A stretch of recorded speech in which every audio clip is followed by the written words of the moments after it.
한 주간 더위가 기승을 부렸는데 평안하신지 모르겠습니다. 오늘도 주 앞에 나와 예배로 모이신 여러분에게 그리스도의 은혜와 평강이 충만하기를 축복합니다. 세상 사람이 생각할 때는, 그러니까 복음을 처음 듣고 예수를 믿기를 권면받는 사람들에게 있어서는 복음은 참 이상한, 납득하기 어려운 그런 메시지를 담고 있습니다. 왜냐하면 메시아를 믿으라는 것인데, 즉 구세주를 믿으라는 것인데, 그 메시아요 구세주란 이가 자기를 구원하지도 못할 뿐인 사람이었거든요. 세상을 구원하기는 고사하고 자기 목숨이라도 건질 수 있는 사람이라야 믿을만 할 텐데 무엇으로 그를 믿는가라는 것입니다. 복음은 십자가에 죽은 예수를 전합니다. 물론 부활의 영광의 예수님을 함께 전합니다. 그러나 적어도 죽음으로 메시아 사역을 감당하는 것 자체는 이해하기 어려운 것입니다.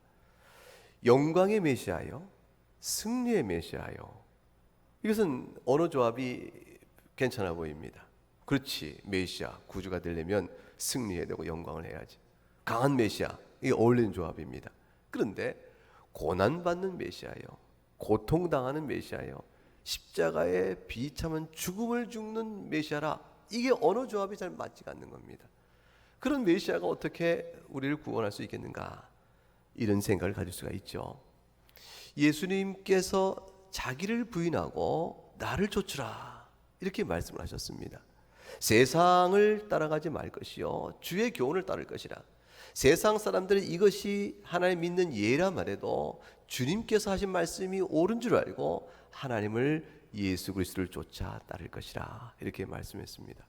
그러니까 예수를 쫓는 것은 생사의 갈림길에 놓인 만큼 중대한 문제임을 주님이 말씀하셨거든요. 천하를 얻고도 자기 영혼을 잃어버리면 그 무슨 소용이 있겠는가, 이렇게 말씀하시므로 주님을 쫓는 자가 누리는 구원이 천하와 비교할 수가 없다고 말씀하신 거예요. 그러니 예수님을 쫓으면 사는 길이요, 그렇지 못하면 죽는 길이라, 이렇게 말씀을 쫓으라 하는데, 주님을 쫓을 만한 강력한 증거가 있는가라는 것이 문제가 되죠. 주님께서 그와 같이 의미심장한 제자의 도리를 말씀하시고 이제 베드로와 요한과 야고보만을 드리고 특별한 모습으로 변형되시사 그들에게 신앙의 이유와 그들이 따라야 할 주님이 누군가를 보여주셨습니다. 그것이 마태복음 17장 2절에 나와 있는 대목에서 봅니다. 예수님께서 그들 앞에서 변형이 되신 겁니다. 변형해서 그 얼굴이 해처럼 빛났다 되어 있습니다. 해처럼 빛났다는 것은 도저히 바로 쳐다볼 수 없는 광채가 빛났다는 것이죠. 옷도 빛같이 휘어졌다. 세상에 근원을 둘 수 없는 그런 찬란한 빛으로 자신을 드러내심으로 인해서 이 모든 영광의 광채는 예수님이 곧 하나님이심을 증거하신 것입니다. 마태복음 17장 5절에 이와 같은 사건은 오늘 왜 이런 놀라운 변형의 모습을 보이는가를 꼭 집어 그 이유를 설명하십니다. 구름 속에서 그 빛난 구름 속에서 음성이 들립니다. 하나님의 임재를 상징하죠. 하늘에서 주께서 말씀하시기를 이는 내 사랑하는 아들이요 내가 기뻐하는 자니 너희는 그의 말을 들으라 말씀하셨습니다. 하나님께서 보증하신 겁니다. 하나님께서 담보하신 것이에요. 지금 너희 앞에 있었던 그 예수는 약속했던 그 메시아요, 그가 바로 하나님이시라는 사실을 하나님께서 직접 음성으로 확증하시고 담보하시고 말씀 보증하신 겁니다. 그러므로 그의 말을 좇으면 과연 살 길이요, 그가 생명이 주시는 하나님이시니까 그를 좇으면 살 것이로되 그를 좇지 아니하면 하나님을 만나지 못하는 겁니다. 세상 사람들이 임의로 하나님을 섬긴다고 말하지만 그 임의로 섬기는 하나님이 다 하나님이 아니신 것이죠. 하나님에 대한 바른 신관, 하나님에 대한 바른 이해는 예수 그리스도를 통해서 그 바른 이해를 가질 수가 있습니다. 하나님에 대한 참 지식은 예수님을 통해서 얻을 수가 있는 것이에요. 죄로 인해서 굴절되어 있는 우리 모두에게는 하나님을 내가 믿노라 아무리 말해도 자기 소견대로 빚어낸 하나님을 믿게 돼 있어요. 자기 소견대로 신이라 일컫는 것을 믿게 돼 있는 것이죠. 다 거기에는 왜곡과 뒤틀림이 있어서 죄로 물들어 있습니다. 참된 하나님의 거룩한 지식을 온전히 갖춰 참된 하나님의 대상을 찾아 예배하는 일이 예수 그리스도 그분 외에는 불가능한 일입니다. 주님이 바로 하나님이시고 하나님께서 육신 가운데 오셔 나타내신 그분이시기 때문에 그렇습니다. 그러므로 예수님께서 이제 변화된 모습으로 베드로와 야고보와 요한에게 있어서 그 자신의 통한 하나님의 영광의 광채를 육신 가운데 감춰있던 영광의 광채를 드러내시고 그리고 하늘의 음성으로 주 예수 그리스도의 말씀에 순종할 이유를 밝히 보이셨습니다. 자, 그러면 요한과 베드로와 야고보는 그 마음이 어떻겠어요? 예수님에 대한 의문과 이런 두려움과 혹시나 싶은 이런 마음보다는 영광의 모습을 직접 뵙기 때문에 베드로의 마음은 뜨겁고 확신에 차 있지 않겠습니까? 여러분, 우리가 이걸 경험했다면 우리는 산에 내려가자마자 뭘 하겠어요? 여보시오, 들으시오, 내가 보았건을 내가 여러분에게 이미 증거하건대 우리 따르시는 선생 예수는 하나님이시라. 내가 보았노라. 나 혼자 본 것이 아니고 요한도 봤고 야고보도 보았느니라. 내 말을 들으라. 예수님께서 변형하셨던 그 모습의 영광스러움을 막 얘기하지 않겠어요? 복음을 전하는데 예수를 믿고 그로 인한 구원을 얻으라. 이 복음을 전하는데 이 영광의 예수님 모습을 강력하게 증가하는 것보다 더 큰 게 어디 있겠어요? 더 좋은 게 어디 있겠습니까? 그런데 오늘 본문의 9절 말씀, 주님이 이렇게 말씀하세요. 산에서 내려올 때에 예수께서 명하 이르시되, 그다음 뭐라고 하십니까? 인자가 죽은 자 가운데서 살아나기 전에는 본 것을 어떻게 하라고요? 아무에게든지 이르지 말라 하십니다. 주님께서 아무에게도 이르지 말라 하고 경계의 말씀을 주신 것이에요. 이걸 알려주어야 더욱더 복음에 전하는 것에 주님을 따른 제자를 모으는 일에 도움이 될 것 같은데 어째 주님께서는 알리지 말라 하셨을까? 근데 거기에 한 전제가 있네요. 어느 때까지는 알리지 말라고 하셨어요? 죽은 후에 다시 살아나기 전까지는. 그러니까 알리지 말라 하신 이유와 맞물려 알려도 되는 한 계기가 있음을 알 수 있습니다. 자, 언제부터 알려도 됩니까? 주님이 부활하신 후부터는 알려도 되는 겁니다. 여기에는 주님이 변형된 모습으로 보인 것과 주님이 부활하는 것 사이에 아주 중요한 상관관계가 있다는 사실을 우리에게 알려줍니다. 주님이 부활하신 내용이 주님께서 영광의 모습으로 변화한 것에 대한 실체입니다. 주님이 지금 해처럼 빛나는 하나님 되심의 신성을 뿜어내실 때 그 육체 속에 감췄던 신성을 강렬하게 드러내실 때 그 드러내심은 자신이 바로 하나님이심을 증거하기 위한 것인데 그것에 대한 객관적이고 중요한 한 사건을 이루실 터인데 그 첫 번째 사건이 부활인 것입니다. 부활하심으로 인해서 과연 그가 하나님이심을 드러내고 그리고 그가 다시 재림하심으로 인하여 영광 가운데 재림하심으로 인하여 그가 만유의 주님이시여 만물을 지신 창조주이심을 드러내십니다. 성부와 성자와 성령, 아버지 하나님과 아들 하나님과 성령 하나님의 삼위일체 되심의 놀라운 신비로운 존재가 드러나게 되는 겁니다. 그 드러남을 선언하실 그때가 되기까지 그 가운데 특별히 부활 사건이 있기 전까지 알리지 말라고 말씀합니다. 이것은 부활로 인하여 예수님께서 하나님의 아들이심을 드러내기 이전까지는 내가 예수님이 하나님인 것을 보았다. 예수님에게서 하나님의 영광의 광채가 뿜어져 나왔다. 그분은 사람이 아니다.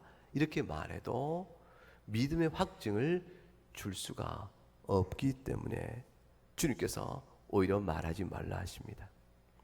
뿐만 아니라 그 모든 일들이 그럼에도 불구하고 죽으셔야 했던 예수 그리스도의 고난 사역을 오히려 회방하게 되어집니다. 아니, 예수님이 하나님이라고 그랬지, 당신. 아, 그렇지. 그러니까 그 예수를 따르면 영원한 생명이 있고 거기에서 우리의 기쁨이 있다고 말해. 그런 거 아니야? 맞아. 그런데 그 자네가 봤다고 그랬지. 자네도 베드로 당신, 야고보 당신, 요한 당신, 당신이 예수님이 해처럼 빛나고 변한 걸 봤다면서. 그럼 봤지. 그런데 그 예수가 왜 죽나? 도리어 반문하면서 채찍 맞고 비참해 죽어가는 그리스도 예수의 모습 안에서 참된 구세주의 고백을 해낼 수가 없게 되어집니다. 영광의 구주 이전에 고난 속에서 죽어가는 주님의 죽음에 대한 이해가, 그 고백이 분명히 서 있지 아니하면 그 영광의 예수 그리스도의 의미도 바로 알지 못하는 겁니다. 사람들은 고난의 주님보다는 영광의 주님이 가깝습니다. 영광의 메시아가, 왕관을 쓴 메시아가 우리에게 가깝지, 십자가를 짊어진 메시아는 이해가 되지 않는 겁니다. 그런데 정작 메시아를 믿고 구원받는 사람에게 요구되는 신앙은 예수님의 영광된 모습으로 너희도 이렇게 상을 받을 것이라 하는 풍성한 영광에 대한 약속 이전에 왜 그리스도께서 죽으셔야 하는가? 그 순환의 의미가 자신의 죄 때문이라는 사실을 깊이 깨닫고 십자가의 대리 속죄를 믿을 때 비로소 주어지는 것입니다. 그러므로 십자가 고난 사역을 이어가고 갈기 찢기시는 비참한 죽음의 길을 걷고가실 사역이 남아있는 주 예수께서는 이 사실을 떠들어대며 알리기를 멈추게 하신 겁니다. 언제쯤 알게 됩니까? 부활의 때가 되면 다 알게 될 일이기 때문이죠. 빌립보서 2장 6절과 8절에 주님의 신성의 감추심에 대해서 이렇게 설명했습니다. 그는 근본 하나님과 본체시다. 하나님의 본체시다. 하나님과 동등됨을 취할 것 여기지 아니하셨다. 오히려 자기를 비워 종의 형체를 가지사 사람들과 똑같이 되셨으니 사람의 모양으로 나타나시사 자기를 낮추셨을 뿐 아니라 죽기까지 하나님의 교훈과 작정하신 뜻을 다 순종하여 십자가에서 죽으신 것이라.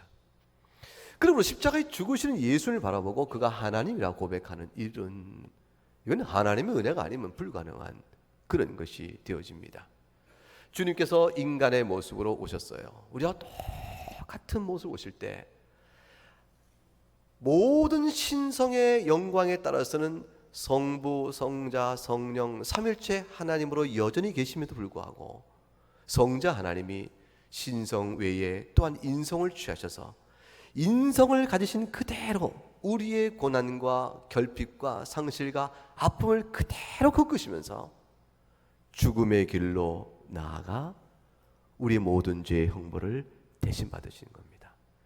육체의 형벌을 대신 받으실 뿐 아니라 그의 영혼 가운데 영원한 죄를 향한 진노의 모든 무게를 혼자 받으신 것입니다. 그 일을 위하여 고난 사역이 남아있음에 부활의 영광을 미리 보이신 변형된 모습의 사건을 알리지 마라, 이렇게 말씀하신 거라 볼 수가 있죠. 로마서 1장 2절과 4절 말씀에 이 복음은 하나님이 선지자를 통하여 그의 아들에 관해 성령에 미리 약속하신 것이라. 그 다음 2절, 그 다음에 3절 4절 한번 같이 읽어보죠. 그의 아들에 관하여 말하면 육신으로는 다윗 혈통에 낳았고 성결의 영으로는 죽은 자들 가운데 부활하사 능력으로 하나님의 아들로 선포되셨으니 곧 우리 주 예수 그리스도시니라. 육신으로는 다윗의 혈통 가운데 나신 겁니다. 온전한 사람으로 오신 것이죠. 성결의 영으로는 부활하셨으니, 그 다음에 보세요. 우리 주 예수 그리스도이신데 하나님의 아들로, 그 다음 뭐로 되어 있다고요? 선포입니다. 그가 본래부터 그분이 비로소 아니신 분이 되어진 것이 아니고 하나님의 아들이었던 아니었던 분이 부활로 하나님의 아들로 되어진 변화된 것이 아니라 본래 하나님의 아들던 그분이 과연 하나님의 아들이심을 만방에 선포하노라 하신 겁니다. 메시아의 고난 사역의 이해가 절실합니다. 주님이 십자가에 죽으신 이 사건은 부활 사건을 통해서 그가 왜 죽으셨는지, 그가 죽음의 권세를 이기신 바로 그분이신지, 십자가 사역의 모든 일들이 과연 진리임을 증거해 줍니다. 십자가의 모든 사역의 진리됨의 토대를 부활 사건이 이루어집니다. 부활이 없는 십자가만의 죽음은 온전한 메시아 사역을 이룬 것이 못 됩니다. 그의 죽음이 왜 대리속죄의 죽음인가는 부활 사건을 통해서, 죽음의 권세를 이기신 그 사건을 통해서 비로소 우리에게 그의 죽음이 나의 죄를 위한 것이구나를 알게 합니다. 그러나 부활의 영광만을 바라봐서는 주께서 이 땅에 오신 목적을 알 수가 없는 겁니다. 영광의 메시아를 바라볼 때, 그러나 그 이전 사역, 십자가의 고난의 사역을 이해할 수 있어야 합니다. 주님의 죽으신 그 걸음걸음, 그가 왜 연약한 육체 가운데 참담한 죽음을 주고 했었는가, 그것들을 하나하나 조차 알아가는 일들이 진정한 의미에서 부활의 주님을 바라보는 온전한 시각을 우리에게 이루어가게 됩니다. 제자들이 이와 같은 교훈을 주자 오늘 10절 말씀에 이렇게 주님께 묻습니다. 어찌하여 서기관들이 그럼 엘리야가 먼저 와야 하리라 합니까? 이 본문의 말씀의 제자의 뜻은 이거예요. 예수님께서 변형된 모습을 보이셨어요. 그리고 죽고 살아나기 전까지는 알리지 말라 하셨습니다. 근데 제자들이 이 말을 듣고 생각한 겁니다. 변형된 예수님에 대한 경험은 그가 이제 속히 왕권을 가지고 메시아적 왕국을 이루실 것이구나, 이런 기대치를 금방 갖게 했습니다. 베드로의 마음도 그런 것이요, 요한, 야고보의 마음 다 그런 것이죠. 이야, 주님이 정말 놀라운 영광의 광채를 갖고 이렇게 나타나셨구나. 그렇다면 이 예수께서 정말 메시아구나. 그렇다면 이분이 메시아 왕국을 이제 이루실 임박한 일이 이루어질 것이므로 이제 곧 이루어질 터인데, 그렇다면 아니 엘리야는 어디 갔지? 이 생각이 떠오른 거예요.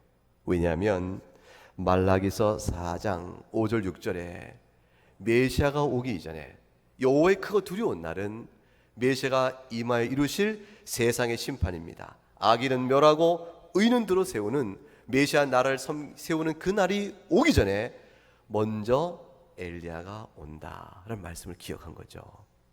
이거는 서기관들도 가르쳤던 일이요, 그 당시 유대인들이 믿고 있었던 신앙이었습니다. 그가 오면, 엘리야가 오면 하는 일은 이것입니다. 6절 말씀 한번 읽어봅니다. 그가 아버지의 마음을 자녀에게로 돌이키게 하고 자녀들의 마음을 그들의 아버지에게로 돌이키게 하리라. 돌이키지 아니하면 두렵건대 내가 와서 저주로 그 땅을 칠까 하노라. 이것이 주께서 하신 말씀이에요. 엘리야가 올 것인데, 그가 오면은 사역은 무엇이냐면 자녀의 마음을 아비의 마음으로, 아비의 마음을 자녀에게로, 이것은 하나로 묶고 경건한 하나님의 교훈대로 다시 마음을 돌이켜 나아가는 회개 역사가 있을 것을 말씀하신 겁니다. 회개 역사를 부어 주께서 임박할 메시아로 인하여 죄인을 벌하시고 의인을 들어세울 그날에 회개를 통해서 주 앞에 오실 구원을 예비하라, 그런 뜻으로 엘리야 사역이 이루어집니다.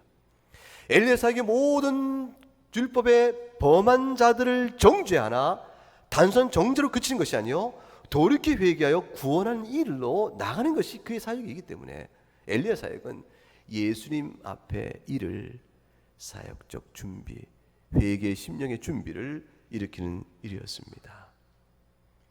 이 일이 있을 것임을 기대한 것이죠. 주께서 오실 것이라, 엘리야를 보내실 것이라. 근데 실제로 주님이 이렇게 대답하셨습니다. 마태복음 17장 11절 13절이죠. 엘리야가 과연 먼저 와서 회복하리라. 이 말은 메시아가 오면서 이루어질 모든 역사의 시작을 엘리야로부터 과연 이루어질 것이냐, 회복의 시작이 이루어질 것이니라.